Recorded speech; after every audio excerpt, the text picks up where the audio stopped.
જનતક ગુજરાત અરવલ્લી। નમસ્કાર, જનતક ચેનલમાં આપનું સ્વાગત છે। હું છું ડાહ્યાભાઈ। જોઈએ અરવલ્લી જિલ્લાના સૌથી મહત્વના સમાચાર।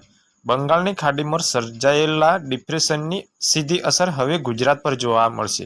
હવામાન વિભાગની આગાહી મુજબ આવતીકાલે 31 જુલાઈના રોજ અરવલ્લી જિલ્લામાં ભારેથી અતિભારે વરસાદની શક્યતા છે। આ સંજોગોમાં ધ્યાનમાં રાખીને અરવલ્લી જિલ્લા વિકાસ અધિકારીએ જનતાને ખાસ અપીલ કરી છે। નાગરિકોએ 31 તારીખે બિનજરૂરી રીતે ઘરની બહાર નીકળવું, નદી નાળા અને તળાવના કાંઠે જવાનું તેમજ ઝાડ નીચે ઊભા રહીને રીલ કે સેલ્ફી બનાવવાનું ટાળવું। વીજળીના કડાકા દરમિયાન ખુલ્લા સ્થળે કે ઝાડ નીચે આશરો ન લેવો। જિલ્લા વહીવટી તંત્રએ સ્પષ્ટ કહ્યું છે કે નાગરિકોએ ફક્ત અધિકૃત માહિતી પર જ ભરોસો રાખવો અને કોઈપણ ફેક ન્યૂઝથી સાવધાન રહેવું। કટોકટી સમયે તાત્કાલિક સંપર્ક કરો ગુજરાત સરકાર હેલ્પલાઇન નંબર 1055। તો દર્શક મિત્રો, સાવચેત રાખો અને સુરક્ષિત રહો। અરવલ્લીના વધુ અપડેટ માટે જોતા રહો જનતક ચેનલ। લાઇક, શેર અને સબસ્ક્રાઇબ કરો। તમારી આસપાસના વિડીયો અમને મોકલો। તુરંત મળે તુરંત આપો।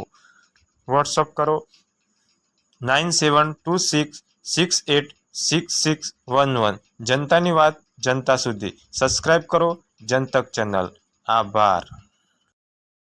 નમસ્કાર, હું જિલ્લા વિકાસ અધિકારી અરવલ્લી આપ સૌને આ જણાવવા માંગુ છું કે બંગાળની ખાડીમાં હાલ જે ડિપ્રેશન ઉપસ્થિત થયેલ છે, આમાંથી આવતીકાલે 31 જુલાઈ અને 1મી ઓગસ્ટે અરવલ્લી જિલ્લામાં ભારેથી અતિભારે વરસાદની સંભાવના છે અને અમારા મારફતે તમારી પાસેથી એક અપીલ કરવા માંગીએ છીએ કે આ સમય દરમિયાન કોઈ પણ બિનજરૂરી બહાર નીકળવાનું ટાળવું જોઈએ।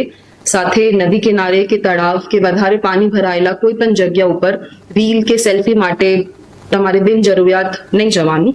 સાથે વીજળી પડવાના સમયે ખુલ્લા મેદાન કે ઝાડ નીચે ઊભા નહીં રહેવાનું અને તમે એક એમરજન્સી કિટ પણ તમારે સાથે રાખી શકો છો, જેમાં એસેન્શિયલ વસ્તુઓ જેમ કે તમારા ઘર માટે બીજા સાધન કે દવા, એમરજન્સી લાઇટ, આવું બધુંના પ્રાવધાન પણ કરી શકો છો। અંતે જિલ્લા વહીવટી તંત્ર તરફથી મળતી અધિકૃત માહિતી ઉપર જ વિશ્વાસ રાખીને કોઈ પણ ફેક ન્યૂઝથી તમારે બચવું જોઈએ। સાથે અકસ્માત કે જરૂરિયાતના સમયે તમે ડિસ્ટ્રિક્ટ હેલ્પલાઇન 1077 1077 ઉપર સંપર્ક કરી શકો છો। ધન્યવાદ।